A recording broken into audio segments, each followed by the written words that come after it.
Eu sei que é difícil para vocês encontrar assim rapidamente. Eu vou ler, depois vocês poderão meditar, né? Quando chegar em casa.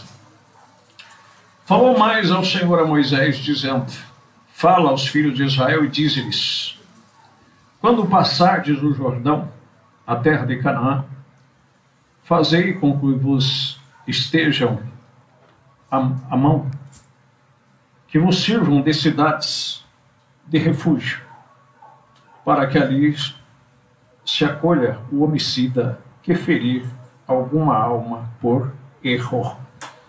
Podem se assentar, que Deus abençoe a nossa meditação. Irmãos, foi designado o tempo de Israel, assim que Deus concedeu descanso a eles, que eles entraram na terra prometida. Inúmeras cidades que eram chamadas cidades de refúgio. Se alguma pessoa matasse alguém naquela época, vamos dizer, eu brigasse contra alguém e eu matasse-o intencionalmente e houvesse testemunhas, então aquilo era levado diante do juiz da cidade e alguém da família tinha o direito de vingar a morte do seu parente. E ninguém podia fazer nada. Era olho por olho e dente por dente. Mas vamos dizer que estivesse, como a Bíblia até relata, né, na leitura, se você seguir, como naquela época, até pouco tempo, né, até o desmatamento era feito através do machado, né, que é feito até hoje, se usa ainda o machado, mas naquele tempo derrubavam-se árvore com machado. Então é um ferro feito por aquela especialidade. E é normal, o machado, eu mesmo trabalhei muito com ele, à medida que você vai trabalhando, a madeira vai secando, e é normal ele escapar do cabo. E vamos dizer que alguém estivesse trabalhando de frente um com o outro, como a Bíblia diz, e o ferro escapasse da madeira. Mas a pessoa não queria fazer aquilo. E aquele machado fosse e ferisse aquela pessoa. E ali houvesse testemunha que ele não matou o outro intencionalmente. Aquilo foi um erro, foi um acidente. Então ele fugia para essa cidade. Várias cidades em Israel, estrategicamente, foi designada como cidade de refúgio. E o assassino, que assassinou por não vontade própria, fugia para aquela cidade e ficava lá. E aí o vingador não tinha o direito, ninguém tinha o direito de entrar naquela cidade, a menos que ele saísse de lá. Mas enquanto ele estivesse lá, a vida dele estava garantida. A Bíblia diz no livro, na carta aos Hebreus, no capítulo 10, no verso 1, que tendo a lei a sombra dos bens futuros e não a imagem exata. Tudo o que aconteceu ali foi realizado como uma sombra, como um tipo. Como Deus dizendo de algo que viesse à frente. E já aqui no Salmo 91, Davi já dizia desta forma, que hoje se aplica para nós. Aquele que habita no esconderijo do Altíssimo, a sombra do Onipotente descansará. Direi ao Senhor, Ele é o meu Deus, o meu refúgio, a minha fortaleza, e nele confiarei. Porque ele te livrará do laço do passarinheiro e da peste perniciosa. Ele te cobrirá com as suas penas, e debaixo das suas asas estará seguro. E a sua verdade é escudo e broquel. Agora, hoje, irmãos, não se trata mais de matar uma pessoa. Como eu disse na oração, todos nós já nascemos com a morte em nós.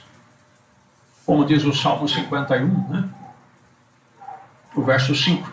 Davi, na sua oração, ele diz que ele foi nascido em pecado e formado em iniquidade. Essa é a razão pela qual envelhecemos. Essa é a razão porque em cada cidade tem um cemitério. Porque desde que uma criança nasce, ela já nasce maculada pela morte. E é só questão de tempo. Como diz no Salmo 91, ou no Salmo 90, Os dias designados para nós são 70 anos, alguns por ser robusto chegam aos 80, ou talvez passe disto. Mas o melhor é enfado e canseira. Então chega uma hora que a morte, ela culmina. Por quê? Porque fomos nascidos em pecado e formados em iniquidade, devido ao que aconteceu lá em Gênesis, quando Adão e Eva, os nossos primeiros semelhantes, eles pecaram ali. E Deus disse, no dia que pecares, nesse dia morrerás. E nenhum homem conseguiu viver um dia diante de Deus. Mesmo Matusalém, que viveu 969 anos, conseguiu completar um dia. Porque Salmo 90 diz que um dia para Deus é como 1000 anos, e 1000 anos é como um dia. Então nenhum homem conseguiu viver um dia. No dia que nascemos, nesse dia nós morremos. Porque desde lá para cá, a morte ficou vinculada em cada um de nós. Isso é o que diz as Escrituras, né? Aqui em Gênesis, no capítulo 6, depois que a linhagem de Sete e a linhagem de Caim se cruzaram, porque eu creio que os irmãos sabem que havia duas sementes na terra. E quando essas duas sementes se cruzaram, que os descendentes de Caim, eles não serviam a Deus. Eles não invocavam a Deus. Só depois do nascimento de Enos é que se começaram a invocar o nome do Senhor. E os irmãos sabem que quando Deus teve os primeiros adoradores da Bíblia, que foram Abel e Caim, a Bíblia diz em Hebreus capítulo 11 que por fé, que por revelação, Abel ofereceu o melhor sacrifício. Agora não me esqueça que a outra semente também é religiosa. A questão não é ser religioso. A questão não é ser devoto. A questão não é praticar rituais. A questão é por fé. É por revelação. Porque ambos fizeram um altar. Ambos trouxeram sacrifício. Mas Deus só atentou para a oferta de Abel e não para a de Caim. E em vez de Caim desfazer o seu altar e pegar um cordeiro, como fez Abel, para que Deus também aceitasse, ele se irou. E descaiu, diz a Bíblia, o seu semblante. E Deus lhe perguntou, por que tiraste? Por que descaíste o teu semblante? Se fizeres o bem, não haverá aceitação para ti. Mas mesmo assim, ele endureceu-se e foi discutir com o seu irmão. E a Bíblia diz que ele o matou. E desde então ele se tornou errante e vagabundo. Foi um sinal que Deus colocou nele.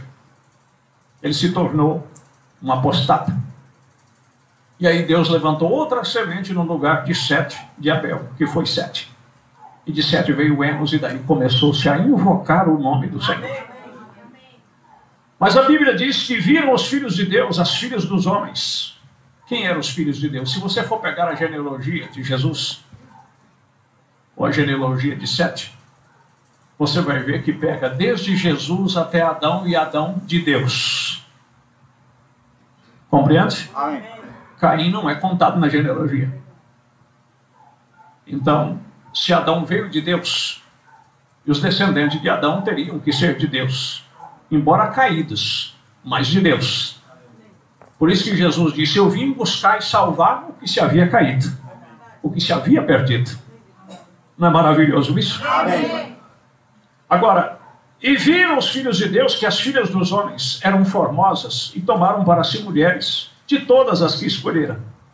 Então diz o Senhor, não contenderá o meu espírito para sempre com o homem, porque ele também é carne. Porque os seus dias serão 120 anos. Deus viu que por mais que o homem fosse espiritual, e ainda mais depois daquela cruz, ele viu que a imaginação do homem sempre era mal. E daí então Deus foi tratando, através de profetas, foi levantando, foi trazendo, até que ele viu que não tinha outro jeito, a não ser ele mesmo descer e se fazer carne. Paulo chega a lamentar aqui em Romanos capítulo 7, aí você pode dizer, pastor, mas e nós que somos cristãos? E nós que somos crentes, e nós que fomos batizados em nome de Jesus, e nós que oramos, e nós que viemos à igreja, nós que obedecemos certos rituais, estamos isentos? Lembra-se, o Espírito Santo habita na sua alma, não na sua carne. A sua carne sempre será carne. Se o Espírito Santo habitasse no seu corpo, ele não iria envelhecer. Você sabe por que não? Porque a vida e a morte não mandam junto. Você sabia que Jesus nunca foi num funeral? Se Jesus fosse vivo hoje, e alguém morresse e convidasse para ir num funeral, aquele defunto teria que viver. Amém. Porque ele disse, eu sou a ressurreição e a vida. Então a vida e a morte não tem como andar junto. Então, todas as vezes que ele se cruzou com um defunto, quando ele foi lá mesmo visitar a Lázaro, mesmo depois de 4 dias, Lázaro teve que ressuscitar. Ele encontrou um cortejo fúnebre do filho da viúva de Naim. Ele tocou no esquive, o defunto viveu. Ele foi visitar Jairo, sua filha estava morta, todos riram e até zombaram dele. Mas ele disse, a menina não morreu, a menina dorme. Aí riram dele. Mas ele foi lá e soprou no seu ouvido e disse, Talita come, que quer dizer, menina, levanta-te. E ela se levantou e foi se alimentar. Eu sou a ressurreição e a vida. Mas mesmo assim, irmãos, a morte sempre estará no seu corpo. A carne sempre será algo indomável para você, a menos que você, pelo Espírito Santo, a mortifique. O profeta de Deus chega a dizer, não adianta, não importa o quanto cheio você seja do Espírito Santo, não importa o quanto uma mulher seja cheia do Espírito Santo, você não pode brincar com a sua carne. Se você encostar no sexo oposto e você tiver saúde, se o homem também que tem saúde, ele não importa quão cheio do Espírito Santo ele for, se ele se encostar no sexo oposto, ele vai ter reação, porque a sua carne é carne. Paulo chega a lamentar aqui em Romanos capítulo 7, verso 18 a seguir, ele diz, porque eu sei que em mim, isto é, na minha carne, não habita bem algum. E com efeito, o querer está em mim, mas não consigo realizar o bem. Você sempre quer fazer o que é certo. Você sempre deseja fazer o que é certo. Por isso que pela letra da Bíblia, eu e você estamos mortos aqui nesta noite. Mas através da fé, nós somos mais que capazes. Porque não faço o bem que quero, mas o mal que não quero, esse faço. Ora, se eu faço o que não quero, já não o faço eu, mas o pecado que habita em mim. Mas como que o pecado poderia habitar num homem como Paulo? Que ele chegou a dizer em Gálatas capítulo 2, o verso 20, já estou crucificado com Cristo e já não vivo mais eu, mas é Cristo que vive em mim. Na sua carne. O pecado habitava ali. E só para você ter noção, para você separar a carne do espírito, e você verá por que precisamos ter hoje um lugar também de refúgio. Ou então nós estamos mortos, Satanás nos lançará no lago de fogo. Em 2 Coríntios, do capítulo 12, ele diz que enquanto Deus tinha que entregar ele a Satanás, um demônio para lhes bofetear, para que ele não se exaltasse por causa das altas revelações. Por quê? Porque em Provérbios capítulo 6, um dos primeiros quesitos entre os 6 pecados que Deus não ama, que Deus não gosta, e o 7º que ele detesta, o primeiro que ele diz é esse, olhar altivo. O que é um olhar altivo? Uma pessoa prepotente, arrogante, altivo, orgulhoso. E por causa das altas revelações, Deus conhecia Paulo, Deus conhecia a carne de Paulo. Ele sabia que Paulo poderia ser um homem exaltado, então de quando em quando um demônio ia lá, esbofeteava ele, colocava ele enfermo, colocava ele em problema, para que ele pudesse olhar para baixo e dizer, eu dependo da cidade de refúgio. Eu dependo de refugiar em Cristo Jesus o tempo todo. Por isso ele disse, pela graça sois salvos. Porque não faço o bem que eu quero, mas o mal que não quero, esse faço. Ora, se eu faço o que não quero, o que já não faço eu, mas o pecado que habita em mim. Mas qual é esse pecado? Aquele que eu já citei, Salmo 51, verso 5. Nascido em pecado, formado em iniquidade. Acho então esta lei em mim, que quando quero fazer o bem, o mal está comigo. Porque segundo o homem interior, lá onde o Espírito Santo habita, o que é o homem interior. Acho então esta lei em mim, que quando quero fazer o bem, o mal está comigo. Porque segundo o homem interior, eu tenho prazer na lei de Deus. Não tem uma pessoa nascida do Espírito Santo que ele não tenha prazer na palavra de Deus. Ele sempre dirá amém para tudo que Deus diz. E ele sempre dirá, estou eu errado e Deus está certo. Mas vejo nos meus membros outra lei que batalha contra a lei do meu entendimento e me prende debaixo da lei do pecado que está nos meus membros. Aí ele lamenta. Se você não sabe, ele escrevendo a Timóteo, ele disse que Deus salvou a ele, o principal pecador. Ele se sentia o principal pecador. E muitas vezes eu me sinto o principal crente. Você pode se sentir o principal crente quando ele diz, eu, o principal pecador. Miserável homem que sou, quem me livrará do corpo desta morte? Aí você está vendo do que ele está falando? Deste corpo, nascido em pecado, formado em iniquidade e condenado à morte. Mas fique feliz que nós temos uma cidade para se refugiar. Amém. Dou graças a Deus por Jesus Cristo nosso Senhor, assim que eu mesmo, com o entendimento, eu sirvo a lei de Deus, mas com a carne a lei do pecado. Ou seja, eu dependo de estar debaixo das asas do Altíssimo, eu dependo de me refugiar em Cristo, 24 horas por dia, para que eu também não seja morto. Porque o salário do pecado é a morte. E aí você poderia dizer, mas... Porque muitas pessoas acham assim, fulano, ciclano, bertano, como o profeta caiu naquele equívoco, vendo aquela mulher dentro do bar, como eu posso cair num equívoco, você também pode. Mas você sabia que a maioria das coisas que nós fazemos de errado, nós não sabemos o que estamos fazendo? Nós não sabemos. Nós só vamos despertar quando Deus nos corrige. Por causa da carne. Presta atenção no que você vai ouvir aqui. Lucas capítulo 23, verso 33, 34. E quando chegaram ao lugar chamado A Caveira, ali o crucificaram e os malfeitores, um à direita e o outro à esquerda. E dizia Jesus, Pai, perdoa-lhes, porque não sabem o que fazem.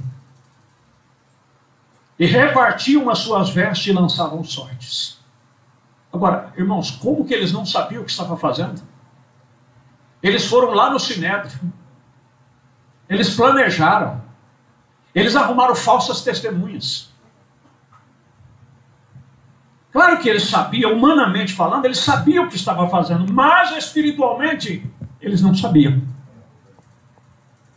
Eles não sabiam. Dá para entender uma coisa dessa? Perdoa porque eles não sabem o que fazem. E Paulo complementando aqui 1 Coríntios capítulo 2. Aí nós chegamos naquela parte que Deus tem consciência. Que assim como lá na lei, alguém por acidente, porque não querendo fazer aquilo. Lembra que Paulo disse que o bem que ele queria fazer, ele não conseguia. Mas o mal que ele não queria, ele sempre fazia. Mas ele disse, eu dou graças por Jesus Cristo. Lá na lei, na sombra, se alguém matasse por erro, tinha uma cidade para refugiar. E hoje, se você luta para fazer o bem, e mesmo assim você ainda é vencido e faz o mal, há um lugar de refúgio para cada um de nós.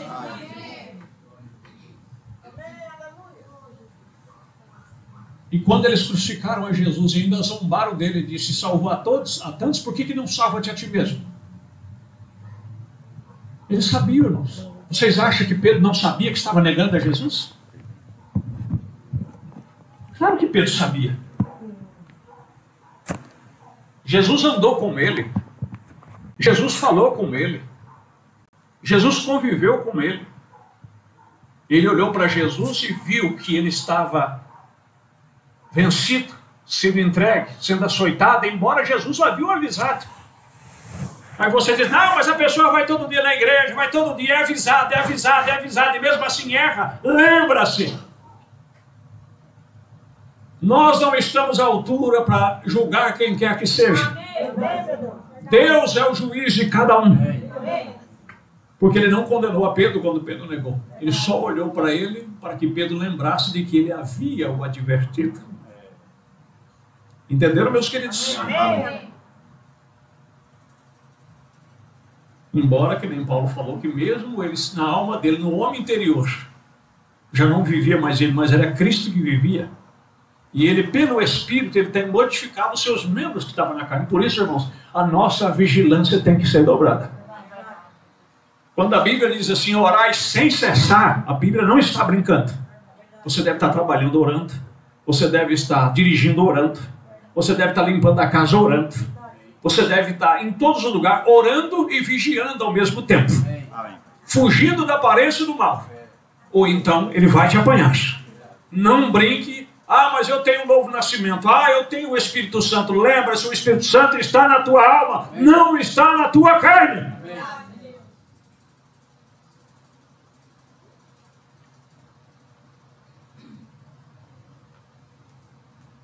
1 Coríntios capítulo 2, o verso 8 diz: o qual nenhum dos príncipes deste mundo conheceu. Falando de Jesus. Porque se o conhecessem, nunca crucificariam o Senhor da glória. Ou seja, eles viram ele, Nicodemos conversou com ele, viu os milagres que ele fazia, mas não sabia quem ele era. E Jesus, ainda olhando para ele, diz: Pai, perdoa, porque eles não sabem o que fazem. Entendem, meus queridos?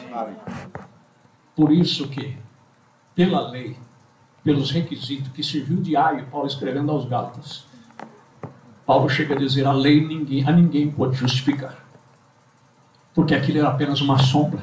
Mas hoje nós temos, aquelas cidades eram sombras, eram refúgios, que eram sombras, que eram tipos, e hoje nós temos um refúgio verdadeiro. Amém. Preste atenção, nós já lemos aqui, eu creio que já lemos aqui uma vez essa mensagem, a deidade de Jesus Cristo. Aqui no 114 o mensageiro disse: e hoje Deus fez um contrato, não porque você fosse bom, não porque você houvesse se unido à igreja, não porque você tivesse boa posição na sociedade.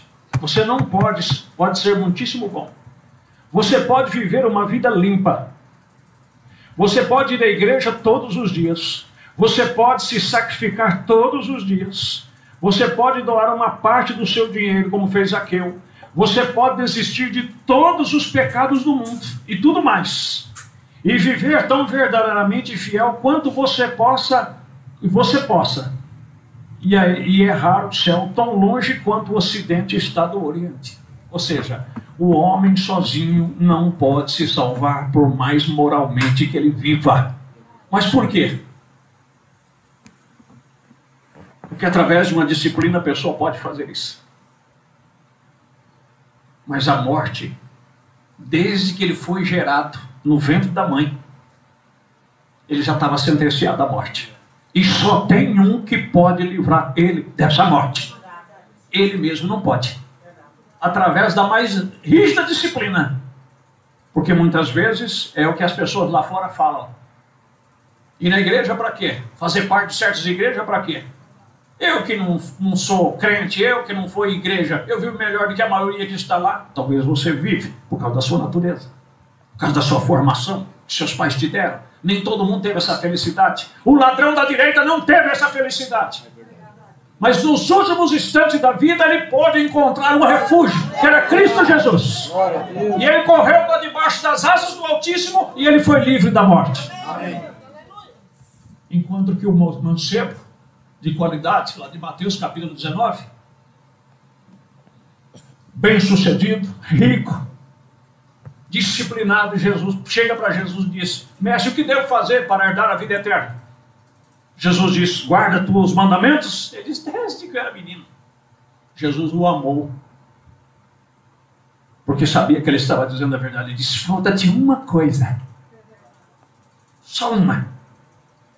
Você não mata, você não rouba, você não invoca o nome de Deus errado, você não adultera, você não faz nada de errado. Os 10 mandamentos você cumpre à risca.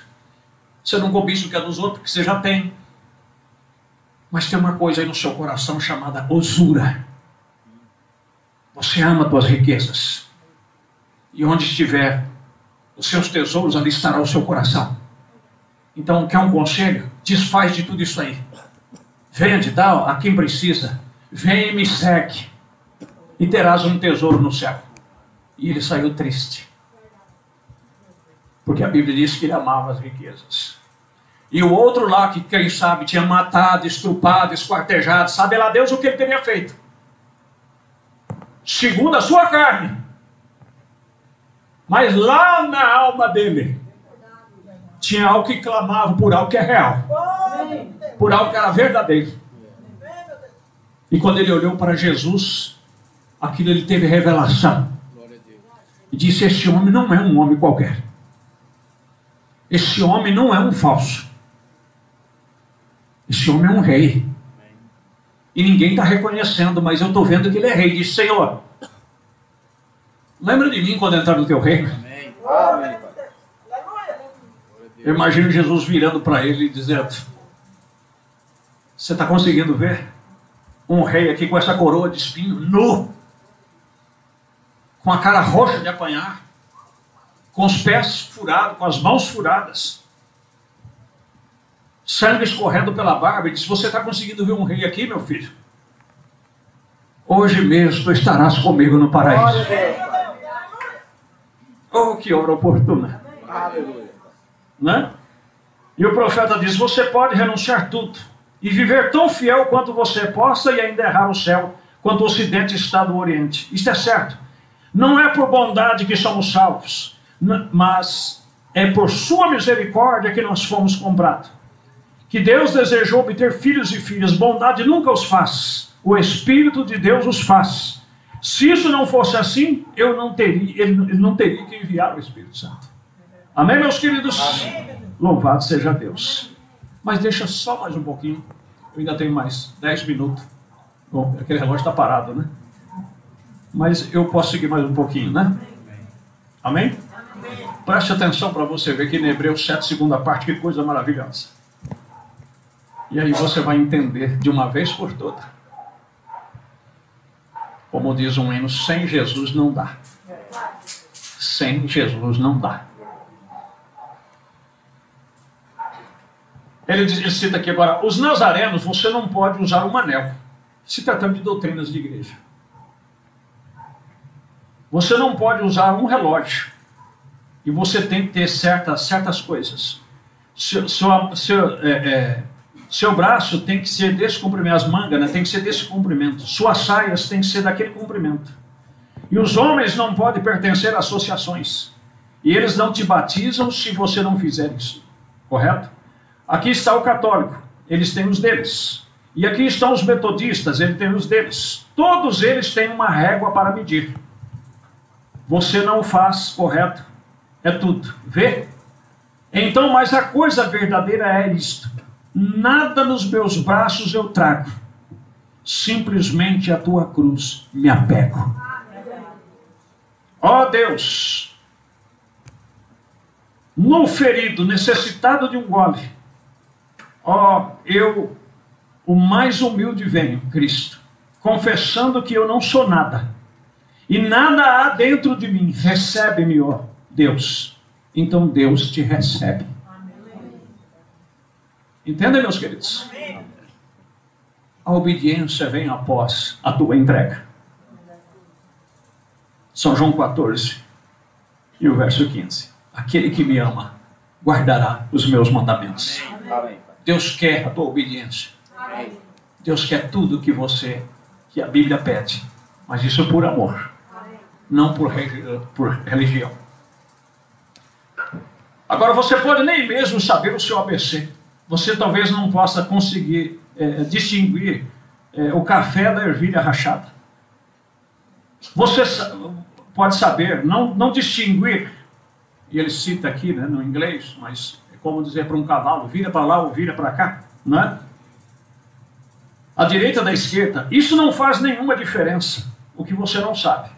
Há uma coisa que você deve saber, que Jesus Cristo tomou o seu lugar como um pecador. Amém, Pai. Você pode dizer amém para isso? Amém. É isso que nós precisamos saber. Jesus tomou o nosso lugar como pecadores. Glória a Jesus. Isso é maravilhoso, irmãos. Amém. E você tome o seu lugar para ficar em sua justiça, confessando todos os dias que você está errado. Você já fez uma oração hoje a Deus, confessando, de Senhor, eu estou errado. Senhor, me perdoe meus pecados desse dia. Porque todos os dias você cai. Todos os dias nós nos prostramos. Todos os dias nos afastamos de Deus. Mas quando confessamos, quando oramos, nós nos refugiamos em Cristo Jesus. E aí Paulo diz, nenhuma condenação há para os que estão em Cristo Jesus. Glória a Deus. Glória a Jesus. E você toma o seu lugar para ficar em sua justiça, confessando todos os dias que você está errado e que você o ama com todo o seu coração. E todos os seus motivos sejam direcionados a Ele. Você ganhará o céu. É tudo o que há para isso. Pois a vida que estava em Cristo tem que estar em você ou você está perdido. Ou seja, dentro da sua alma tem que haver um espírito que possa clamar e dizer, Senhor, tenha misericórdia de mim, pecador, porque eu estou errado. Na minha alma eu tenho desejo de fazer o que é certo. Eu tenho desejo de ser uma esposa exemplar. Eu tenho desejo de ser uma mãe exemplar. Eu tenho desejo de ser um homem exemplar. Mas, às vezes, eu não consigo realizar aquele bem que eu quero. Mas, eis-me aqui, Senhor, um pecador. Amém, Pai. Tenha misericórdia de mim. E Deus vem e te justifica. E você esconde no refúgio. E Satanás não pode te atacar lá mais. Amém? Amém. Porque Deus não vê mais nada em você, a não ser o sacrifício que foi feito no Calvário. E aí, somente o que nos resta para encerrar. É 1 Pedro, capítulo 5, e o verso 6. Humilhai-vos, pois, debaixo da potente mão de Deus, para que a seu tempo vos exalte. Amém. É vivermos humilde, porque através da humildade e de nossa confissão, nós podemos chegar ao céu. Amém. Fora disto, jamais iremos chegar lá. Que Deus os abençoe. Amém. Em nome de Jesus. Ponhamos-nos de pé. Deus Todo-Poderoso, grandioso Pai Celestial, minha mão está levantada, Paulo. Senhor, se Paulo pôde dizer que ele era o principal pecador, onde aparece eu? Onde aparece a cada um de nós? Um homem que devotou cada minuto da sua vida para o Senhor. Tenha misericórdia de nós, Senhor. Tenha misericórdia das nossas vidas. Deixa-nos ter esse refúgio 24 horas por dia. Dai-nos mais vigilância, Senhor. Deixa-nos orar mais. Orar o tempo todo. E fugindo da aparência do mal, Senhor. Fugindo de Satanás que tão de perto nos rodeia. Tende misericórdia. Guarda teus filhos, guarda tuas filhas. E a todos que vão ouvir esta pregação. Que isso vá de encontro aos seus corações. É o que nós humildemente te pedimos. Em nome de Jesus Cristo. Amém. Deus os abençoe. Vão em paz. Em nome de Jesus.